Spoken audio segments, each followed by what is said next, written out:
Andy van der Meijde, kisah hancurnya karir pemain Belanda yang pernah menjadi harapan Inter.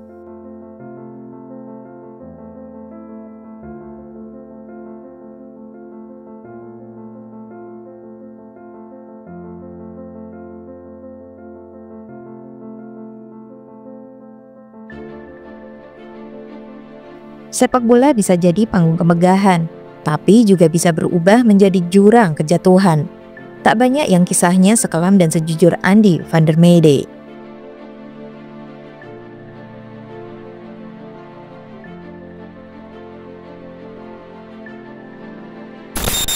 Awal gemilang, bintang baru dari Ajax. Lahir di Arnhem, Belanda pada 30 September 1979, Andy van der Meijde adalah anak emas dari Akademi Ajax Amsterdam. Di awal 2000-an, ia muncul sebagai winger kanan dengan kemampuan luar biasa, dribble cepat, crossing akurat dan tendangan keras yang mematikan.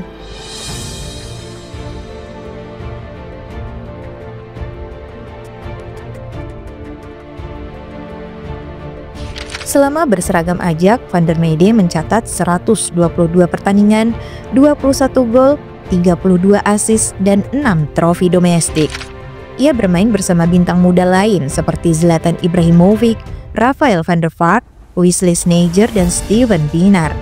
Banyak yang menyebutkan calon lokomotif kejayaan Belanda untuk 1 dekade ke depan. Namun takdir membawa kisahnya ke arah yang tak terduga.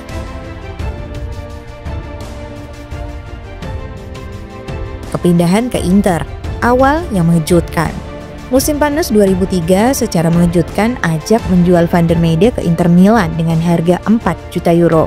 Ia bahkan tak diberi banyak pilihan. Baru saja membeli rumah dan menata hidup di Belanda, ia harus angkat kaki ke Milan dalam hitungan hari. Dari luar ini seperti lompatan karir yang sempurna. Ia menerima gaji besar, 80.000 euro bersih per bulan. Tapi kenyataannya ia langsung merasa asing dalam sebuah wawancara. Ia mengaku, "Saya mencintai penggemar Inter, tapi saat saya tiba di Appiano Gentile, Cooper menatap saya dan bertanya, 'Siapa kamu?' Dia tidak membeli saya. Direktur olahraga Branca yang melakukannya." Dari sinilah semuanya mulai berubah.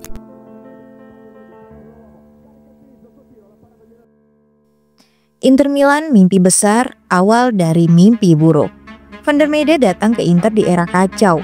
Selama 2 musimnya 2003 hingga 2005, ia mengalami 3 pergantian pelatih. Hector Cooper, Alberto Zahironi, Roberto Mancini. Semua dengan filosofi permainan yang berbeda, semua tanpa ruang untuknya. Serie A pada saat itu sangat taktis dan defensif. Gaya yang membuat pemain kreatif seperti van der Meijde merasa terpenjara. Ia tak pernah benar-benar dipercaya. Ia tak punya tempat. Statistiknya bersama Inter, 54 pertandingan, 4 gol, 7 assist. Tak sesuai ekspektasi dan perlahan ia mulai tenggelam.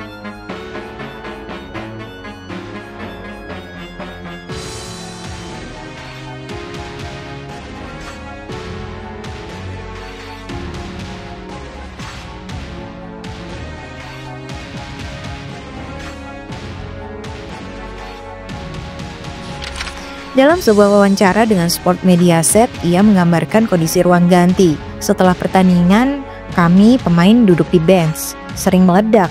Pelatih di tengah dan pemain-pemain lain memaki Branca. Direktur olahraga, "Kamu bukan orang yang seharusnya memilih siapa yang main." Ia berada dalam tim yang berantakan, sistem yang tidak mendukung dan hidup yang kehilangan arah.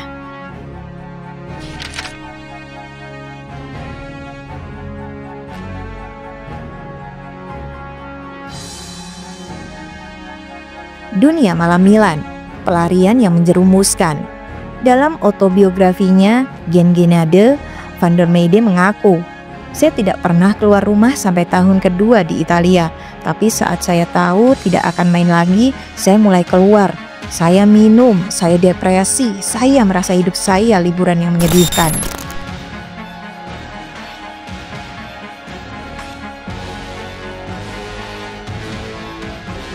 Alkohol menjadi pelarian, dunia malam menjadi pelampiasan, sepak bola perlahan jadi beban. Saat AS Monaco datang menawarkan apartemen mewah di French Riviera, ia menolaknya. Hanya karena halaman rumahnya tak cukup luas untuk menampung hewan peliharaannya, termasuk zebra dan 11 kuda.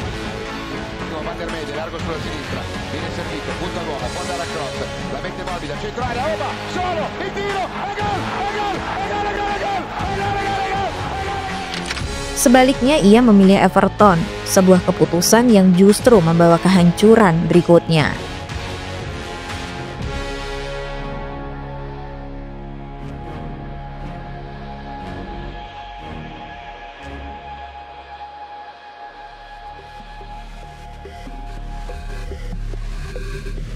Everton, titik terendah seorang bintang. Di Merseyside, karirnya tidak membaik. Statistiknya 24 pertandingan, 0 gol dan 4 assist.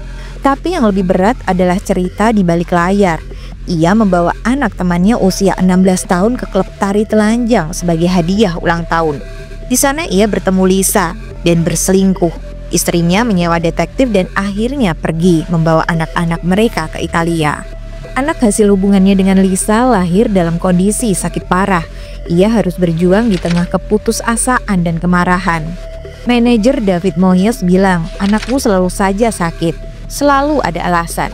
Saya menjawab, "Persetan, ambil karir saya, tapi jangan hina anak saya." Tak lama rumahnya dibobol maling. Ferrari, Mini Cooper, anjing kesayangan dan 8 jam tangan Rolex raib. Para pencuri bahkan minta tebusan 5.000 euro. Sebagai balasan, Everton malah mendendanya 30.000 euro karena nongkrong di bar 2 hari sebelum laga. Ia kehilangan segalanya, keluarga, karir, dan harga diri. Akhir yang sunyi, kesadaran yang terlambat. Pada 2010, ia sempat menandatangani kontrak pendek dengan PSV Eindhoven, tapi tidak pernah bermain. Pada 2012, ia gantung sepatu di klub amatir WKE Emmen. Dari Ajax ke WKE, dari pemain internasional Belanda, 17 caps 1 gol menjadi sosok yang terlupakan. Namun di titik terendah itulah kesadaran datang. Ia berhenti minum, meninggalkan obat-obatan dan mulai membangun hidupnya dari nol. Kehidupan baru dan kisah untuk dunia. Kini Andy van der Meijde adalah pribadi yang berbeda. Ia aktif sebagai kreator YouTube, mengobrol dengan pesepak bola dalam mobilnya, format ringan, jujur dan manusiawi. Ia juga sempat menjadi wasit dalam ajang Lingerie World Cup 2014. Pengalaman yang ia sebut tak terlupakan. Ia menikah lagi, hidup damai, dan yang terpenting ia berdamai dengan masa lalu. Epilog. Sebuah nama, sebuah peringatan. Andy van der Meijde bukan legenda, tapi kisahnya lebih kuat dari sekedar gelar atau statistik. Ini adalah cerita tentang mimpi dan bagaimana mimpi bisa hancur jika tidak dijaga. Tentang bakat besar yang dibunuh oleh godaan dunia dan tentang sepak bola yang bisa menjadi rumah atau jurang.